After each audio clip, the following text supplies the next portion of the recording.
नमस्कार, आप देख रहे हैं सुरागी लाल न्यूज चैनल का उत्तराखंड बुलेटिन और मैं हूं आपके साथ उनजिला फातिमा। आइए नजर डालते हैं आज की फटाफट खबरों पर। आयुक्त कुमाऊं मंडल की अध्यक्षता में जिला स्तरीय विकास प्राधिकरण की 20वीं बोर्ड बैठक हुई संपन्न। रुद्रपुर के किच्छा रोड स्थित मेडिसिटी अस्पताल के पीछे स्क्रैप के गोदाम में लगी भीषण आग, फायर टीम ने वो मुश्किल बुझाई। साक्ष्यों को छुपाकर जाति प्रमाण पत्र बनवाने का लगा आरोप। जाति प्रमाण पत्र की जांच की मांग को एसडीएम से मिले लोग। कटीमा मझोला मार्ग में हुए अधूरे पेच वर्क को लेकर नगर पालिका में रखी गई खास मीटिंग। 3 दिन से लापता युवक का मिला शव, पुलिस मौके पर पहुंची।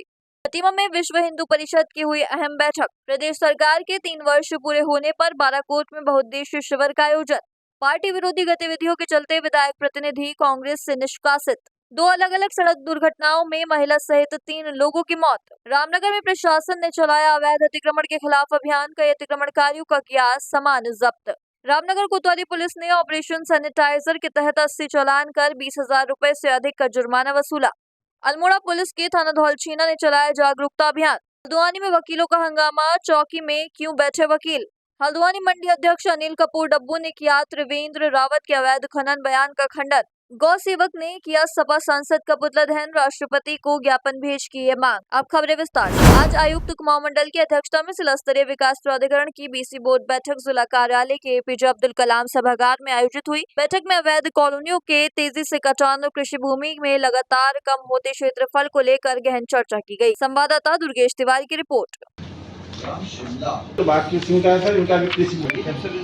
उसमें सबसे पहले तो एक बात मैं बताना चाहूँगा कि काफ़ी अच्छी प्रवर्तन की कार्रवाई हुई है इल्लीगल कॉलोनीज़ पे, जो बिना लेआउट पास कराए और कॉलोनीज़ का विकास कर रहे हैं। एसटीपी हो, पार्क हो, चौड़ी सड़कें हो, ड्रेनेज व्यवस्था हो, इस सब के बिना ये हो रहा था। और उसका नतीजा ये है कि जो कस्टमर इसमें ख़रीद लेता है वो अपने आप को ठगा हुआ महसूस करता है। तो काफ़ी इसमें कार्रवाई हुई है। उसका नतीजा ये रहा कि रेगुलराइज होने के लिए उन सब लोगों ने आज आवेदन किया था, तो उनको यहाँ पे अप्रूवल मिला है जहाँ पे कि सारी रिपोर्ट्स पूरी हो गई थी। और आगे भी इस तरह की प्रवर्तन कार्रवाई जारी रहे, जिसमें जिला प्रशासन प्राधिकरण संयुक्त रूप से इस तरह की अवैध कॉलोनीज़ पे कार्रवाई करें। और वहाँ पे जहाँ पे अवैध कुछ रास्ते बन गए हैं, बाउंड्रीज बन गई हैं, उसमें डिमोलिशंस भी हुआ है। दूसरा एक मसला रुद्रपुर का था, जहाँ पे कि जो दुकानें हैं उनका मिनिमम एरिया बढ़, उनके नक्शे पास नहीं हो पा रहे, उसको शिथिल करते हुए 40 मीटर्स कर दिया है। कुछ जो डेवलपमेंट के काम प्राधिकरण कर रहा है वो तो चल ही रहे हैं। साथ ही साथ ये एक आज प्रपोजल आया था कि जहाँ जहाँ पे पार्किंग्स बन रही हैं प्राधिकरण की, तो उसके टॉप मोस्ट फ्लोर पे हम डिजिटल लाइब्रेरी, जो बच्चे हैं हमारे स्टूडेंट्स हैं, तैयारी कर रहे हैं, पढ़ने की जगह चाहते हैं, डिजिटल लाइब्रेरीज बनाएंगे ताकि उनको पढ़ने लिखने की सामग्री मिले और पढ़ने के लिए एक अच्छा स्थान मिले। नहीं, इसमें तो खैर अभी मास्टर प्लान हमारा विचाराधीन है, तो इसका तो हम राइट बैलेंस करेंगे कि इंडस्ट्री, एग्रीकल्चर, आवास, कुल मिला के बैलेंस्ड प्लानिंग हो, उसका ध्यान रखा जाए। रुद्रपुर के किच्छा रोड स्थित मेडिसिटी अस्पताल के पीछे स्क्रैप के गोदाम में आग लग गई। आग बुझाने के लिए फायर टीम मौके पर पहुंची और कड़ी मशक्कत के बाद 16 घंटे के बाद आग पर पूरी तरह से काबू पाया गया। इस मामले की जानकारी उधम सिंह नगर जिले के मुख्य अग्निशमन अधिकारी संजीव कुमार के द्वारा दी गई। संवाददाता दुर्गेश तिवारी की रिपोर्ट। देखिए, ऐसा था, कल करीब हमारे पास 7:15 बजे सूचना आई थी कि आपके मेडिसिटी के पीछे स्क्रैप के गोदाम में आग लगी है। तो कल हमारे यहाँ से गाड़ी गई, 2 गाड़ी हमारे रुद्रपुर से चली गई थी। जब देखा कि आग बहुत बड़ी लग रही है, विकराल रूप धारण कर रही है, तो हम लोगों ने गाड़ी पंतनगर से मंगवाई और फिर अपनी गाड़ी, 3 गाड़ी हमारी हो गई थी रुद्रपुर की, 1 गाड़ी पंतनगर की, और फिर हम लोगों ने कंपनी से भी गाड़ी मंगवाई। तो कुल मिला के 6 गाड़ी कंपनी की थी, 6 गाड़ी हमारी थी। और उसके बाद फिर हम मतलब 7:15 बजे से लेकर के अभी तक आग वहाँ पे लगी हुई है। अभी भी 3 गाड़ी वहाँ पे खड़ी हुई है, आग बुझा रही है। देखिए, नुकसान का तो आकलन अभी किया जाएगा। अभी तो खैर पूरी आग पहले बुझ जाए, उसके बाद फिर हम उसका आकलन करने खुद जाएंगे, वहाँ पे पता करेंगे कितने लोग का वहाँ पे। बता रहे हैं कि 8-10 लोगों का वहाँ पे गोदाम था। उसमें से 4 लोगों का तो गोदाम पूरा जल गया है। बाकी हमने अधिकतर गोदाम हमने बचा लिए हैं। तो आसपास के गोदाम जो थे वो बहुत बच भी गए हैं वहाँ पे। उसमें मेरे ख्याल से 8-10 लोगों का गोदाम जला है। कारण क्या लग रहा है?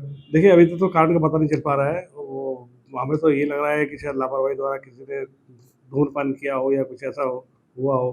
वैसे तो ऐसा कोई ठोस प्रभावी कुछ प्रमाण ऐसा मिला नहीं है। हर बार आग लगती है, इसमें क्या कार्रवाई की जाएगी? देखिए, ऐसा है कि पिछले साल भी आग लगी थी वहाँ पे, तो ऐसा बता रहे हैं कि हमारे यहाँ से उनको नोटिस जारी किया गया था और नोटिस जारी करने के बाद उसमें कुछ कार्रवाई भी हुई थी। ये पुलिस के स्तर से। बाकी इस बार भी हम लोग उनको नोटिस देंगे और इसमें अपनी स्तर से कार्रवाई करने की कोशिश करेंगे, मतलब उच्च अधिकारी को अवगत कराते। खबर है उधम सिंह नगर के बाजपुर से। बता दें कि साक्ष्यों को छुपाते हुए जाति प्रमाण पत्र बनवाने का आरोप एक महिला पर लगाते हुए कुछ लोगों ने एसडीएम को ज्ञापन सौंपा। उन्होंने कमेटी गठित कर जांच करवाते हुए सप्ताह भर में प्रमाण पत्र निरस्त कर आरोपित के विरुद्ध कार्रवाई करने की मांग की है। संवाददाता लवकुश श्रीवास्तव की रिपोर्ट।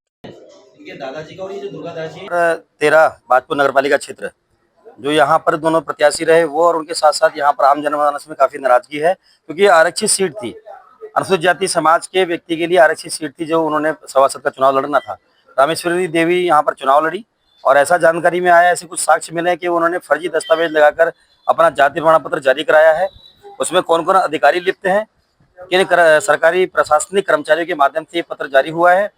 और यहाँ उत्तराखंड की ऐसी पद्धति है, प्रशासनिक पद्धति कहती है कि साहब कम से कम 35 से 37 वर्षों बाद जाति प्रमाण पत्र जारी होता है, पर जो व्यक्ति यहाँ सन 2000 के बाद में आया है उसको यहाँ कुल अभी 23-24 साल आए हुए हैं, तो उसका जाति प्रमाण पत्र जारी हो कैसे गया, ये बहुत बड़ी चिंता का विषय। खिलवाड़ हो रहा है प्रशासनिक तंत्रों के साथ में, यहाँ की जनता के साथ में, और यहाँ जो वास्तव में पात्र हैं, जो चुनाव लड़ते हैं और लड़के जनता के बीच में काम करना चाहते हैं, उनके भी अधिकारों का हनन हो रहा है। तो इसमें जांच होकर इनके खिलाफ कानूनी कार्रवाई की जाए और इनको इनके दायित्व से हटाया जाए, ऐसी मांग करते हुए हम यहाँ पर आए हैं।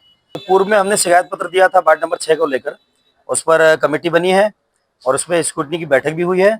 कई सारे बिंदु उसमें निकल कर आए हैं और अभी आज जो हमारी उपजिलाधिकारी महोदया से वार्ता हुई है, उन्होंने ये बताया है कि बहुत जल्दी उसके विषय को भी हम पत्रकारों के माध्यम से उजागर करेंगे। पीलीभीत राष्ट्रीय राजमार्ग पर जगह जगह गड्ढों के कारण आने जाने वाले यात्री परेशान है। वहीं एनएचआई की पेचवर्क में लेट लतीफी को लेकर नगर पालिका खटीमा में नगर पालिका अध्यक्ष रमेश जोशी और एनएचआई के अधिकारियों के बीच वार्ता हुई, जिसमें अधिशासी अभियंता प्रवीण कुमार द्वारा पूरी जानकारी दी गई। संवाददाता ईश्वर सिंह की रिपोर्ट। ठेकेदार से उन्होंने अपने यहाँ तो इतनी ऊंची करवा ली, खराब है ना, खराब ज्यादा ही इसमें। हमने इसका जो एस्टीमेट बनाया था एसटीएमसी में, वो पैच रिपेयर का बनाया था 2 पार्ट में। जो बड़े और गहरे पैचेस थे उसको हॉट मिक्स प्लांट से, माल से और रोड पे पेवर यूज़ करके सही करना था, और जो थिनर पैचेस हैं उनको मैनुअली मिक्सॉल से पीसी करके करना था। होली से पहले हमने गहरे बड़े बड़े पैचेस जो थे वो सब कंप्लीट कर दिए थे, और उसके बाद मशीनें, पेवर सब चली गई, तो जनता को ऐसा भ्रम हुआ कि आधा अधूरा काम करके ही हम भाग गए। लेकिन पार्ट 2 जो मैनुअल करना था वो अभी भी चल रहा है और ये अभी चलता रहेगा जब तक कि इस पर मेजर सैंक्शन हमने मिनिस्ट्री को भेजा हुआ है, वो सैंक्शन होने की कगार पे है। उम्मीद है उस कार्य के सैंक्शन होने तक हम इसको अच्छा कर लेंगे। ये टेंडर पूरी रोड का हुआ था, जिसमें जहाँ जहाँ पैचेस थे उनका एग्जैक्ट मेजरमेंट करके एस्टीमेट बनाया गया था। ये एस्टीमेट ही पैच रिपेयर का है जो काम हो रहा है। पैच रिपेयर जितने पैचेस थे इस रोड पे पूरी लंबाई में 13.200, तो सर इसमें जितने पैचेस मैं बताता हूँ, अभी हमारा जो सैंक्शन एक्सपेक्टेड है उसका टेंडर हमने आज इनवाइट कर लिया है। उसका लेटर ऑफ एक्सेप्टेंस जब हम कॉन्ट्रैक्टर को इशू करते हैं उस दिन ये एसटीएमसी का कॉन्ट्रैक्ट ऑटोमेटिकली ख़त्म हो जाता है। तो उसके एलओए इशू करने तक जितना भी पैच बचा हुआ है ये सब ये कॉन्ट्रैक्टर करेगा। जितनी क्वांटिटी इसके कॉन्ट्रैक्ट में है ये पूरा करेगा। ये कितना टाइम इनके पास टाइम अगले साल 2026 के फरवरी तक है।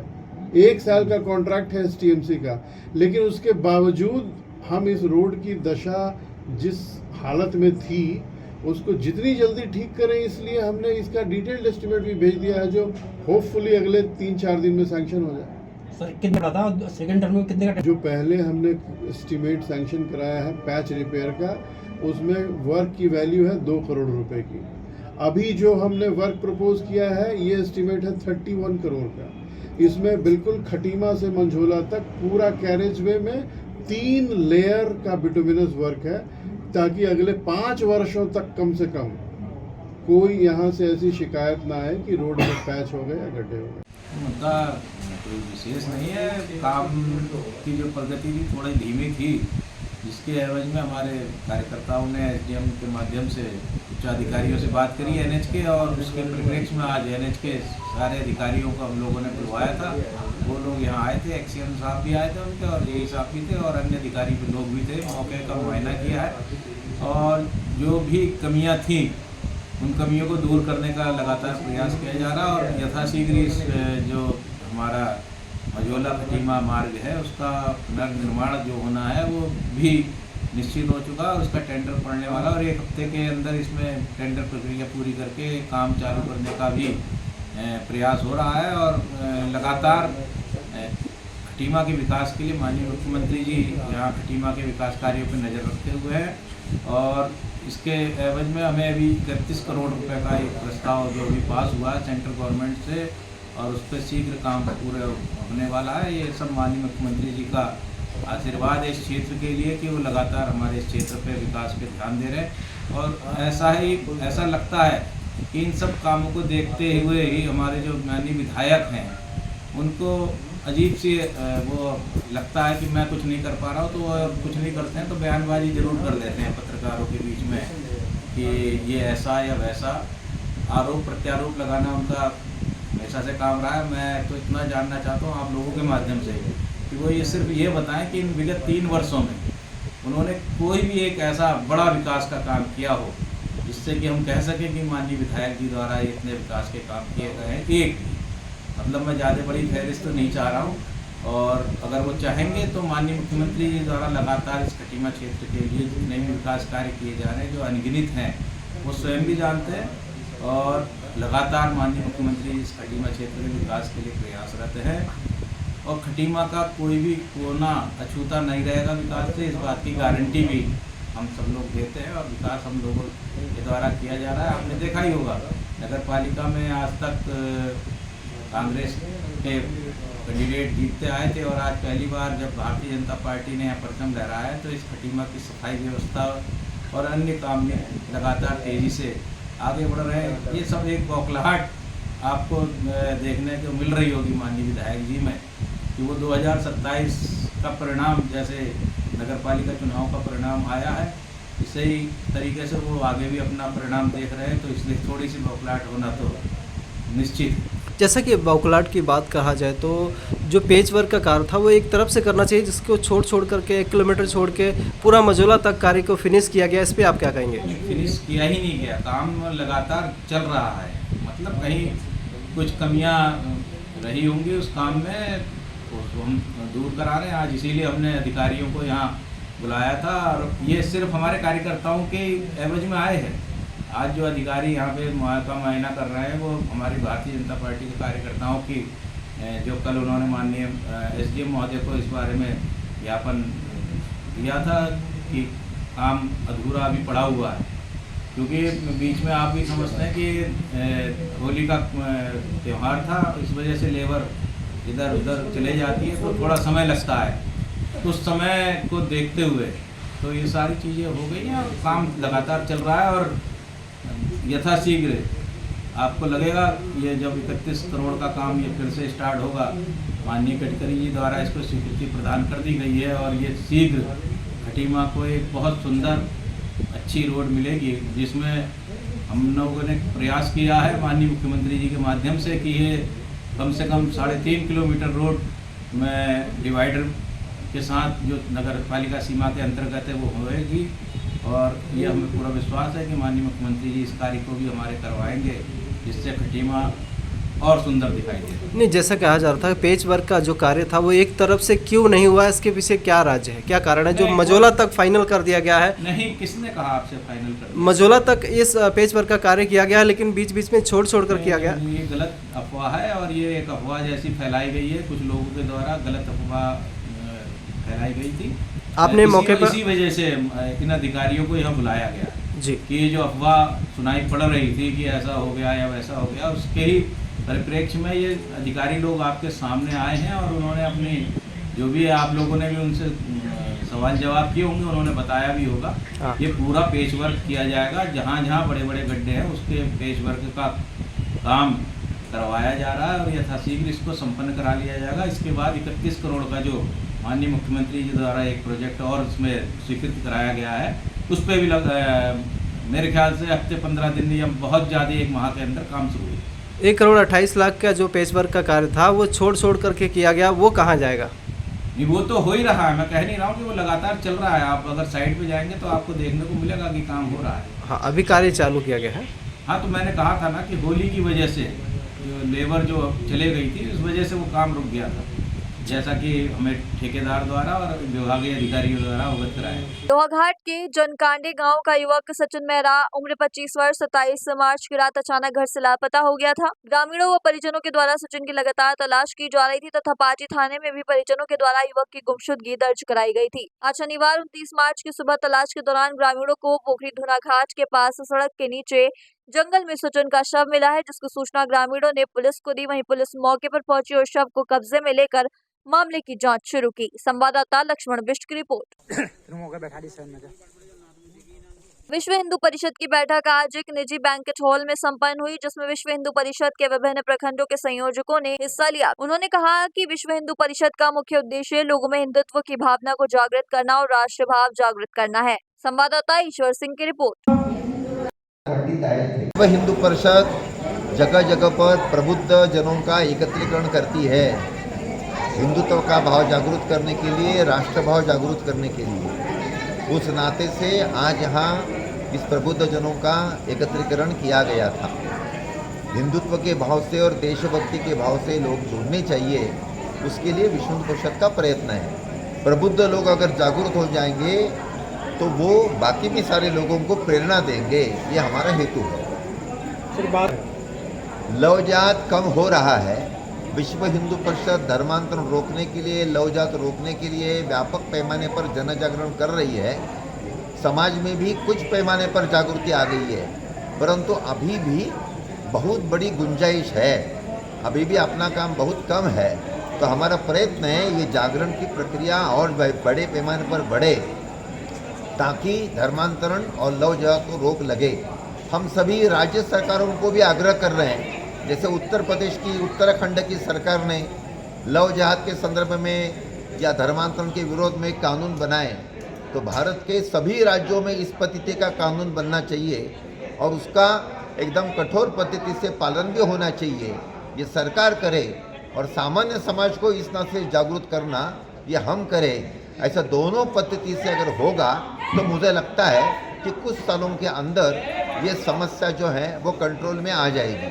तो आपने एक करेंगे इसके लिए जिस पद्धति से विधर्मियों की संख्या बढ़ रही है और हिंदुओं की संख्या का परसेंटेज कम हो रहा है, ये बहुत बड़ा खतरा है अपने हिंदुस्तान की सुरक्षा की दृष्टि से। इसलिए आज भी मैंने आज सबके सम्मुख विषय रखा कि धर्मांतरण कम होना चाहिए, परावर्तन बढ़ना चाहिए, घुसपैठियों पर प्रतिबंध लगना चाहिए और उसी के साथ साथ हम दो हमारा एक के बजाय हम दो हमारा दो या हम दो हमारे तीन, इस पद्धति का भाव सभी परिवारों में निर्माण होना चाहिए।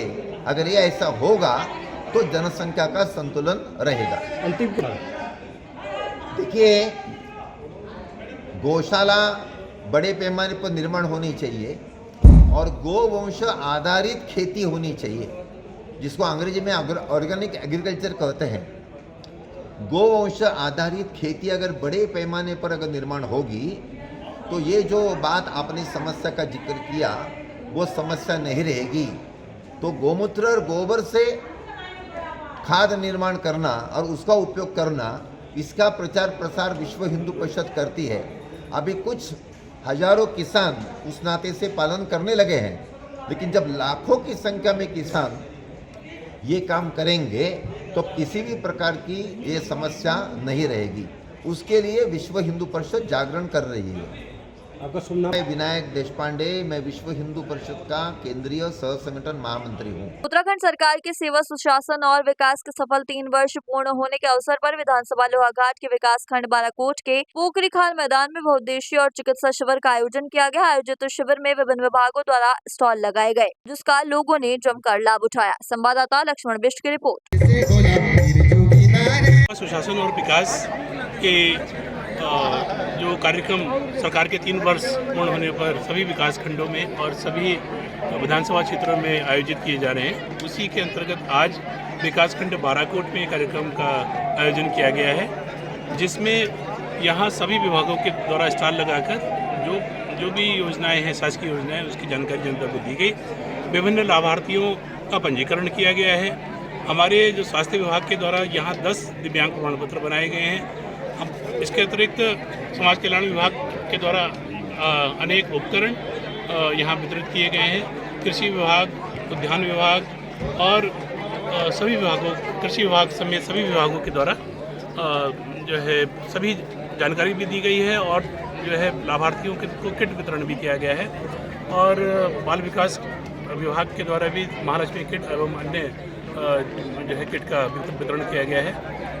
यहाँ जनता की बहुत बड़ी सहभागिता रही और बड़ी संख्या में जनता के द्वारा प्रतिभाग किया गया।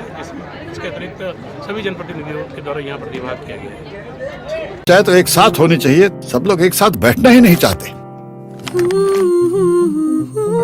पापा, try this. लो, सब लपक लिए।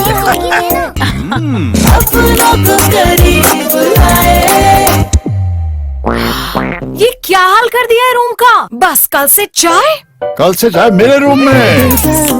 देवर पर नमकीन।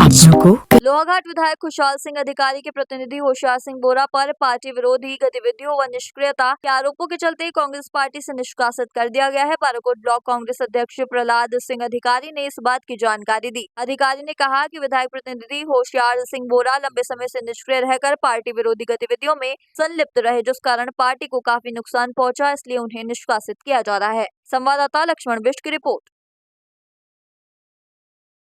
बहुत पहले विधायक पद नहीं चुना था, तो इनकी कार्यशैली को देखते हुए और पार्टी गतिविधियों में उदासीनता देखते हुए और समस्त कांग्रेस कार्यकर्ताओं की इनके खिलाफ नाराज़गी और संगठन को कमज़ोर कर रहे हैं, इसलिए हमने अपने संगठन को मजबूत करने के लिए ईमानदार आदमी को संगठन में रखने का संकल्प लिया है।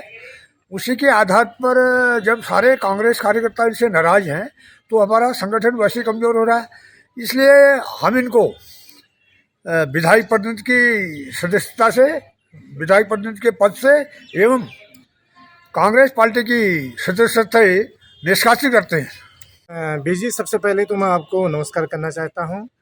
कल जो ये बाराकोट विकास खंड के कांग्रेस संगठन के ब्लॉक अध्यक्ष प्रहलाद सिंह अधिकारी के द्वारा मुझे पार्टी से भी और विधायक प्रतिनिधि से भी मुझे निष्कासित किया गया है।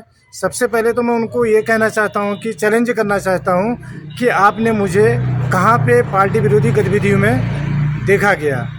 और दूसरा मेरा कथन ये है कि वो मुझे कौन होते हैं कि विधायक प्रतिनिधि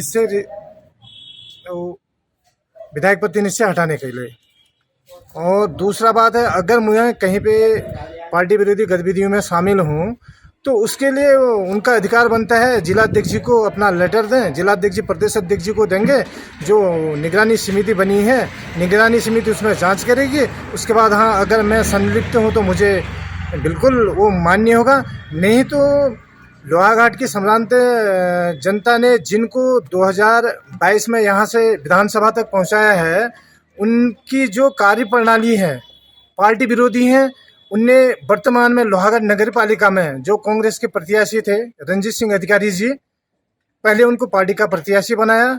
उसके बाद जिस दिन मतदान था, मतदान के एक दिन पहले पार्टी विरोधी काम करते हुए उनके विपक्ष में अपने लोगों को मत देने के लिए कहा गया था। तो मैं पार्टी हाईकमान जो हमारे प्रदेश अध्यक्ष जी हैं उनसे भी विनम्र निवेदन करूंगा कि इसमें निष्पक्ष भाव से जांच की जाए, चाहे मैं हूं चाहे कोई दूसरे व्यक्ति हों। अगर मैंने गलती पार्टी के विरोध में काम किया है, मुझे बिल्कुल डिस्क्वालीफाई किया जाए। नहीं तो जिन लोगों ने पार्टी को डुबोने का काम किया लोहाघाट विधानसभा में, ऐसे लोगों को प्रदेश के राष्ट्रीय नेतृत्व से भी हम कहेंगे कि ऐसे लोगों को पार्टी से निष्कासित किया जाए जो पार्टी को तोड़ने का काम कर रहे हैं।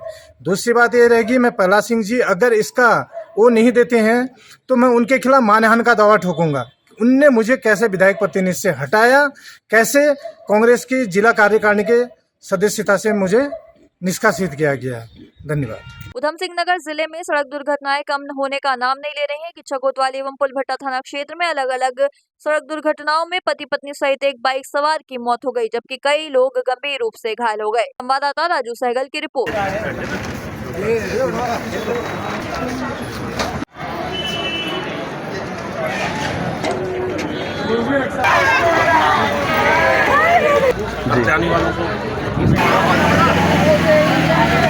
आज तो कल भी एक एक्सीडेंट हुआ था शंकर फार्म पे, आज भी एक्सीडेंट हुआ है शंकर फार्म पे। कल एक गाड़ी गिर गई थी नहर में और आज दो गाड़ियां भिड़ गई और एक दरऊ चौराहे पे डंपर के नीचे दो लोग कुचल गए शांतिपुरी के। दुर्भाग्यपूर्ण है और इस तरह की घटनाएं नहीं होती। प्रशासन को इसके ऊपर गंभीर होना चाहिए, इसका विकल्प ढूंढना चाहिए कि एक्सीडेंटल जोन क्यों बनता जा रहा है। और दूसरा, इसमें आज मैंने देखा कि बहुत बड़ी लापरवाही है। सुप्रीडेंट बाहर नहीं निकल रहा, सीएमओ आ नहीं रहा, प्रशासन वहाँ पहुँच नहीं रहा, पुलिस प्रशासन वहाँ ट्रक के नीचे, ठीक है वहाँ जिम्मेदार निभा रहा है, पर हॉस्पिटल में कोई देखने वाला नहीं है किसी तरह का कोई व्यक्ति। तो हालात बहुत अच्छे नहीं हैं, प्रशासन को मॉनिटरिंग करनी चाहिए और ये घटनाएँ बड़ी दुखद हैं जो हुई हैं और इससे सीख लेनी चाहिए। और सीएमओ को भी तत्काल घटना पर आना चाहिए था, सुप्रीडेंट को भी आना चाहिए था, तहसील और प्रशासन को एग्जीक्यूटिव मौके पर आना चाहिए था, कोई नहीं मौके पर पहुंचा। ये बड़ा दुर्भाग्यपूर्ण है और ये अच्छी बात नहीं है। भैया वो शंकर फार्म के पास में ये रोड जहाँ एक दुखद दुर्घटना एक कल हो चुकी थी। तो छोटा हाथी बता रहे हैं जो वहाँ के उप निरीक्षक है, छोटा हाथी सितारविंद की तरफ से आ रहा था, एक टुकटुक था, वो सवारी होता था किनारे। छोटा हाथी ने पहले टुकटुक को हिट किया, टुकटुक उछल करके डिवाइडर पार करके दूसरी तरफ से एक मोटरसाइकिल आ रही थी, दो भाई उसमें थे। तो वो टुकटुक टकराया मोटरसाइकिल वाले से, उसमें एक की डेथ हो गई है, एक घायल है। टुकटुक में 4 सवारियां थी, वो घायल हैं, उनको भी हॉस्पिटल भिजवा दिया है। दूसरी घटना दरू चौक के पास की है, डंपर है, तो पति पत्नी अब उनकी शिनाख्त हुई है, शांतिपुरी के हैं संभवतः। तो उन पति पत्नी की जो है डंपर के नीचे आके डेथ। सर क्या कार्रवाई की जा रही है? कार्रवाई अभी प्रथम तो पंचायतनामा भर रहे हैं, फिर एक्सीडेंट के कारणों को हम देखेंगे क्या किन परिस्थितियों में हुआ है। वहाँ तो ऑलमोस्ट स्पष्ट हो गया है शंकर फार्म वाला। दरो चौक की जरूर हम लोग देखेंगे, सीसीटीवी फुटेज से भी देखेंगे, प्रत्यक्षदर्शियों से बात करके देखेंगे किन परिस्थितियों में हुआ है। फिर परिजनों की तरफ से जो भी तहरीर आएगी उसमें कानूनी कार्रवाई की जाएगी। सर वाहनों को कब्जे में ले लिया? हाँ, वाहन यहाँ वाला कब्जे में ले लिया है, पुलभट्टे वाले का जो है पुलिस मौके पर। रामनगर में नेशनल हाईवे 309 रानीखेत रोड पर शुक्रवार स्थानीय प्रशासन लखनपुर चुंगी से अवैध अतिक्रमण के खिलाफ अभियान चलाते हुए कई अतिक्रमणकारियों का सामान जब्त करने के साथ ही कई लोगों का चालान कर जुर्माना भी वसूला गया। संवाददाता राजीव अग्रवाल की रिपोर्ट। अब जितने भी अतिक्रमण हैं सभी को हटाया जा रहा है। इनको कई बार पूर्व में बताया गया था कि आप इस तरह से अतिक्रमण ना करें। रानीखेत रोड जो पूरी की पूरी तरह है हमारी, वो नो वेंडिंग जोन है, यानी यहाँ किसी प्रकार का फल का ठेला हो या सब खाने सामान का ठेला हो, कोई ठेला यहाँ नहीं देख सकता। लेकिन तब भी बार लगाए जा रहे हैं, जो बार करने के बाद भी नहीं हट रहे थे, उनका सामान जब्त किया गया और कईयों के चालान काटे। शनिवार को रामनगर में कोतवाली पुलिस ने वरिष्ठ पुलिस अधीक्षक नैनीताल प्रहलाद नारायण मीणा के आदेश का रामनगर क्षेत्र में ऑपरेशन सैनिटाइजर के तहत रामनगर क्षेत्र में मैकेनिकों एवं किराएदारों के सत्यापन को लेकर अभियान चलाया। यह अभियान रामनगर शहर एवं ग्रामीण क्षेत्रों में कोतवाली के वरिष्ठ निरीक्षक मोहम्मद यूनुस एवं मनोज नियाल के नेतृत्व में गठित पुलिस की अलग अलग टीमों द्वारा चलाया गया। संवाददाता राजीव अग्रवाल की रिपोर्ट। ये श्रीमान वरिष्ठ पुलिस अधीक्षक महोदय नैनीताल के आदेशानुसार जनपद नैनीताल में कोतवाली रामनगर पर आज सैनिटाइज़र नाम से एक अभियान चलाया गया था, जिसमें बाहरी व्यक्तियों के सत्यापन और मैकेनिकों का सत्यापन वगैरह की कार्रवाई इसमें की गई है।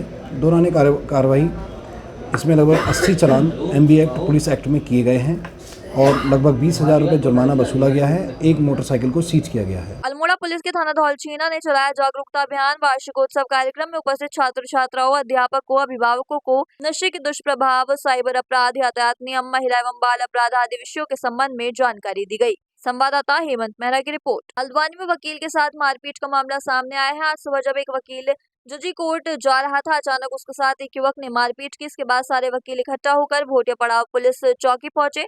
इसमें जहां पर वकीलों के साथ मारपीट करने वाले युवक की गिरफ्तारी और उसके खिलाफ कानूनी कार्रवाई की मांग वकीलों द्वारा की गई। संवाददाता दीपक अधिकारी की रिपोर्ट। 10 बजे के आसपास में जब एक अधिवक्ता महोदय हमारे न्यायालय परिसर में आ रहे थे, तो उनके साथ एक कोई विधि की छात्रा है, उनके भाई साहब ने कोई मारपीट कर दी और हम लोगों ने थाने में तहरीर दी है। और जिस व्यक्ति ने हमारे साथी अधिवक्ता के साथ मारपीट किया, उसको गिरफ्तार करने के लिए हम लोग यहाँ पर सभी लोग एकत्र हुए हैं और हमने लिखित में सूचना भी दिया। हम चाहते हैं कि आज ही उसकी गिरफ्तारी की जाए और उसको यहाँ पे बुलाएं। सुबह की घटना है, करीबन 10 बजे के आसपास की। एक हमारे साथी अधिवक्ता जो अपने घर से कोर्ट की ओर आ रहे थे, तो वहीं पे जो है एक व्यक्ति जो है उनकी ताक में बैठा हुआ था। जैसे ही हमारे अधिवक्ता साथी वहाँ पे पहुंचे तो उन्होंने उसके साथ बड़ी बुरी तरीके से मार पिटाई करी है हमारे अधिवक्ता साथी के साथ और उनकी काफ़ी चोटें आई हैं। तो उसी घटना के क्रम में हम लोग उस व्यक्ति की गिरफ्तारी और तुरंत गिरफ्तारी के लिए यहाँ पे आज भोटे बड़ाव चौकी में घेराव करने आए हुए हैं। क्या कह रही पुलिस? पुलिस कह रही है कि पुलिस लगी है, प्रयास में है। अभी हमारे इंचार्ज साहब गए हैं गिरफ्तारी के लिए, उनको अरेस्ट करने के लिए, और जल्द ही जो है उसको अरेस्ट करके यहाँ पे लाया जाएगा। मेरा नाम मोहन सिंह बिस्ट। इससे पहले भी पिटाई इससे पहले दी गई। अच्छा, पिटाई आज ही हुई है। चाहे तो एक साथ होनी चाहिए, सब लोग एक साथ बैठना ही नहीं चाहते। पापा, try this. लो, सब लपक लिए।